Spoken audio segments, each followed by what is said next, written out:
good. I'm not going to move from this place. Yeah. So again, in karate that I did for 15 years, there was no standing on people's feet. I did kung fu, I did a few mixed stuff during that time, played with different things.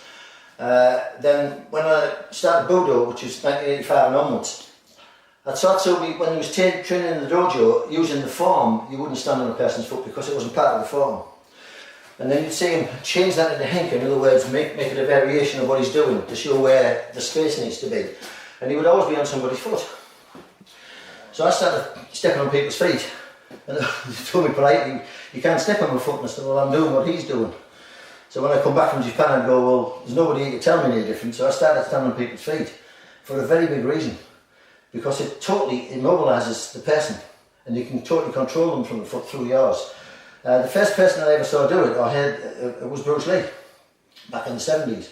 And so he realised that his Wing Chun wasn't as powerful as he wanted to be, so he developed this mixed style of Jeet Kune Do that involved all sorts of things. So if you were, say, a boxer, and you're up here like this, and I want to get in, and I'm not a very good boxer, what he'd do is he'd grab this and call it hand immobilisation technique and put his fist, but he'd be on the toe. And also, he would, if he rushed at you, I went on your toe, you can't go backwards. So he's in here with his blows. So foot immobilisation. So I already was schooled in that. And went, oh good, let's bring that back in. Yeah. So then you've got to learn peripheral vision. So when the person's punching, and you've got to play at these things, it takes a long time to get them right, because one of the biggest things that Sumi taught us all the time was understand what he's showing you, yes? Okay, then play. And play brings up the right side of the brain, it brings out that curiosity. So when I first started stepping on people's feet, I was heavy. I didn't know what to do with it. So then I'd watch him and he'd actually prepare someone for a blow. And I'd go, oh, that's canny. Did that person move to there for him to take that? So he's got a knife, say, here, and I want to bring the neck to me. And I go, that's a good art. How do you do that? So again, these things aren't easy. So you've got to learn what kind of pressures you're putting through there to make his foot bones have a message, to make his hip do that, and his body has to follow. He has no choice. So I'm making him walk while I hit him. And so that's why I stand on people's toes. But to me, you've got some big gorilla coming at you with a punch there, right? And that's enough for me. I'm in a good place. He's pointing back, he's pointing the other way. He can't use his elbow. I can take it up him anyway. I can hit him now. Yeah. So I think it's a very good offensive, but it's not allowed in martial arts. Yeah. But this isn't a martial art.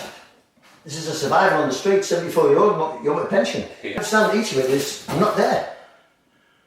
Because he's got the left brain intent, he has to get there, there's an execution error. Because when he goes for that, it's not there anymore. Yeah. So he leaves his hands open. And I've got a nothing grab. It's not a grab. It's called Sankaku Jimi. It's the application of different force vectors going into the body. It's not a grab. A grab he can feel, he gets force feedback to his brain, he can react to it. This isn't sending incorrect messages.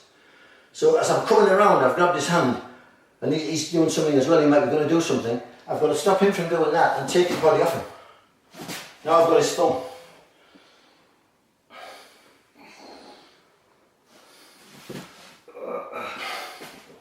Now there's the application of the walk. So I'm not going to kick him unless the walk takes me there. Does that make sense? Yeah. But even if you're building an army, going back to the army, you've got to have some sort of structure. So form makes a lot of sense. And the fact that some of the techniques were designed to break through wooden armour with strong punches. Again, long stances and powerful stances make sense. But it's a form. Now, any art, as soon as you learn its form, you lose its form to become good at it. You become curious and wonder what else you can do with the skill you've learned, instead of repeating the skill and getting better and better and better at it. And what I see in most martial arts, the higher grade is all about perfection of the technique, which is spiritual and absolutely mind worth going for. That's the goal of that.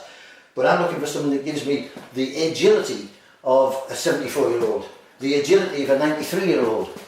Meet James on the street, we shake hands. It's something embedded. We don't get hold of the wrong part of the hand. Each time you shake hands, you go to the hand. Each time you shake hands, you go to the hand.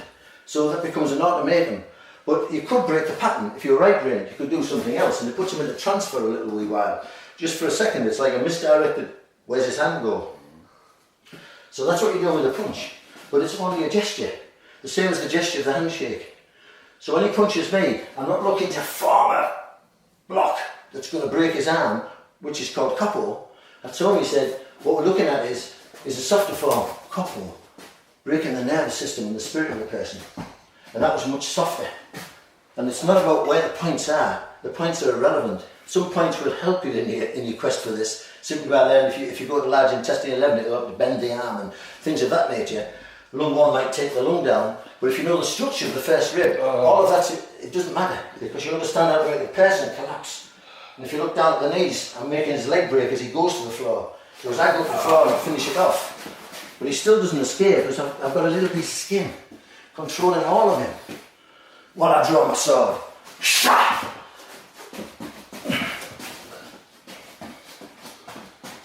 And that's what I want to teach, is how to get to this kind of agility movement in a safe place through a sequence of exercises and movements and clearing points and clearing energy flows and brain integration and cross-pattern movements that are working with different things to learn these different patterns rather than make it a boring exercise you've got to do before you go for a run. I want to make it something you'd want to do. It's ballet-like. It's got to be bilateral. You've got to be ambidextrous. What this hand can do, this hand has to be able to do. This hand has to know where this one is. So all of that is that skill that we're going to build in these seminars.